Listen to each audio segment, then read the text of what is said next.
அஸ்ஸலாமு அலைக்கும் வரஹ்மத்துல்லாஹி தஆலா பரகாத்துஹு.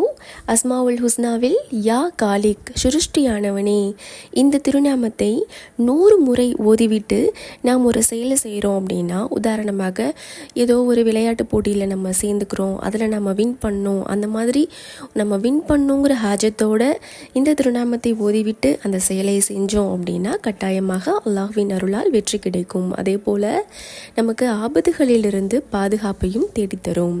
அடுத்ததாக யா பாரி, ஆத்மாவை அமைப்போனே, இந்த திருநாமத்தை வெள்ளிக்கிழமை இரவுகளில் 101 தடவை ஓதி வந்தால் இன்ஷா அல்லாஹ் நமக்கு சிறந்த குழந்தை உண்டாகும். அது மட்டும் இல்லாமல் அந்த குழந்தையுடைய இந்த உலக வாழ்க்கையும் மறு உலக வாழ்க்கையும் சிறப்பாக அமையும். அதாவது என்ன சொல்கிறாங்க அப்படின்னா, அந்த குழந்தையுடைய மரணம், அதாவது எந்த ஒரு ஆத்மாவும் இந்த உலகத்தில் பிறந்ததுக்கு பிறகு